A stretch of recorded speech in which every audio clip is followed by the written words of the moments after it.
चलिए। काल्पनिक है। इस ड्रामे में दिखाए गए सभी पात्र, घटनाएं और स्थान काल्पनिक है।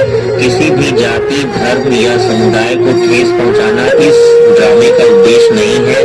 ये ड्रामा समाज में केवल संदेश देने की दृष्टि से रचा गया है। धन्यवाद। ये कहानी है अनन्या राव की, जो देश की सबसे युवा सांसद बनी। महज 29 साल की उम्र में उसने वो कर दिखाया जो कई लोग सपने देखते हैं। उसका सपना था लोकतंत्र को बचाना और उसे मजबूत बनाना। और क्या ये सफर इतना आसान था? आइए जानते हैं इस ड्रामा के माध्यम से अनन्या राव की कहानी मेरी जुबानी।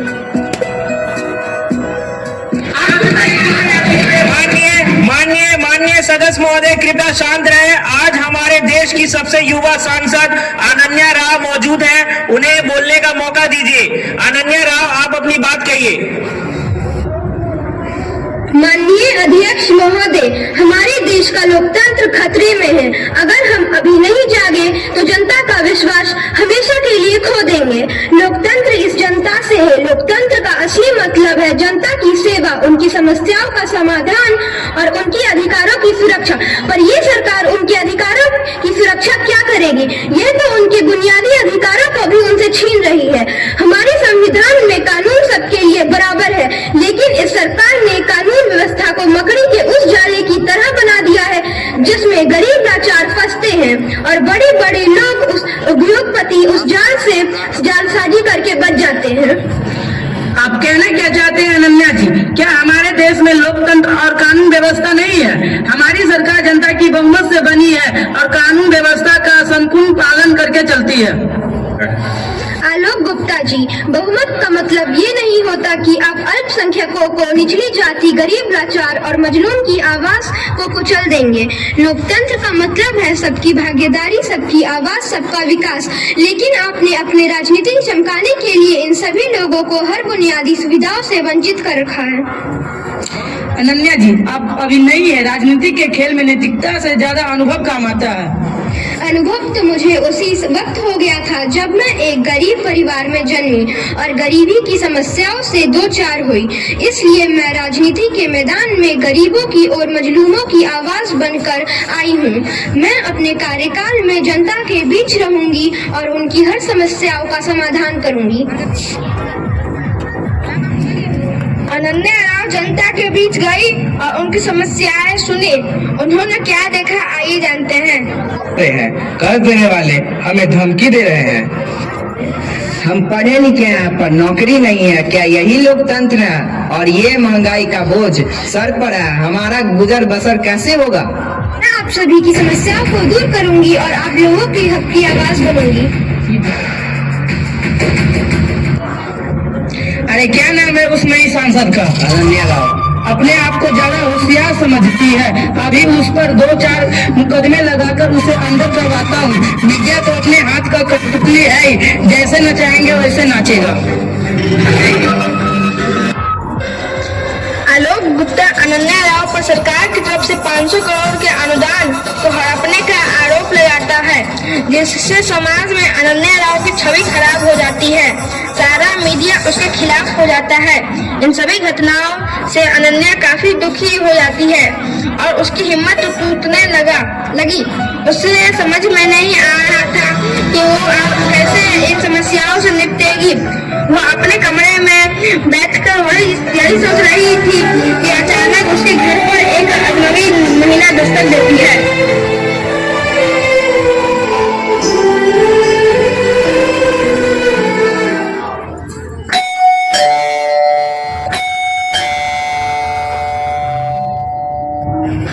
मैं जानती हूँ अनन्या कि तुम निर्दोष हो। वो तो ठीक है, पर आप है कौन? मैं सुप्रीम कोर्ट की लॉयर अमृता श्रीवास्तव हूँ। मुझे तुम्हारी ईमानदारी पर कोई शक नहीं है। मैं तुम्हारा केस लड़ूंगी और तुम्हें निर्दोष साबित करके रहूंगी। पर सारी मीडिया तो मेरे खिलाफ है। आज के इस दौर में मीडिया जो दिखाती है, लोग उसी को सच मानने लगते हैं। मुझे एक ईमानदार पत्रकार निशु कुशवाहा के बारे में पता है। वह तुम्हारी मदद जरूर करेंगे। अनन्या राव और उसकी लॉयर अमृता श्रीवास्तव उस पत्रकार के ऑफिस पहुंचती है। निशु जी, आप सच्चाई उजागर करने वाले पत्रकार आपकी मदद चाहिए। मैंने सुना है कि आप पर बड़े बड़े आरोप लगे हुए हैं, क्या आपके पास कोई सबूत है? नहीं, लेकिन मुझे पता है कि ये सब आलोक गुप्ता की चाल है। वो अपने काले करतूत को छिपाने के लिए मुझे रास्ते से हटाना चाहता है। मैं आपकी मदद जरूर करूंगा, लेकिन हमें आलोक गुप्ता के खिलाफ ठोस सबूत चाहिए। अनन्या राव और उसके साथी आलोक गुप्ता के खिलाफ सबूत इकट्ठा करने में लग जाते हैं। इसी बीच उनकी मुलाकात आलोक गुप्ता के भरोसेमंद साथी अंकित साहू से होती है। अपनी पुरानी दुश्मनी का बदला लेने के लिए वो अनन्या राव को आलोक गुप्ता के फर्जी साइन किए हुए दस्तावेज दे देता है, जो इस बात का ठोस सबूत तो होता है कि वो यह 500 करोड़ उसी के खाते में गया है। इन सबूतों की मदद से मैं खुद को आसानी से निर्दोष साबित कर सकती हूँ।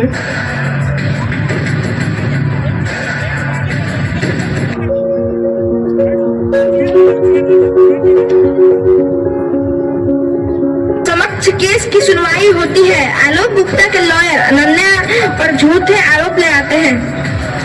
साहब, अनन्या राव ने जनता के पैसों का दुरुपयोग किया है, उन्हें कड़ी से कड़ी सजा मिलनी चाहिए।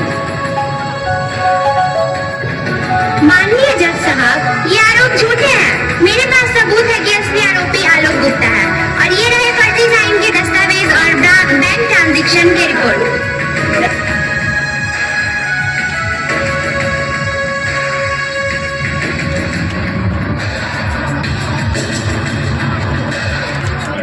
तमाम सबूतों को मद्देनजर रखते हुए अदालत इस नतीजे पर पहुंची है कि आलोक गुप्ता ने अनन्या राव को फंसाने की कोशिश की है।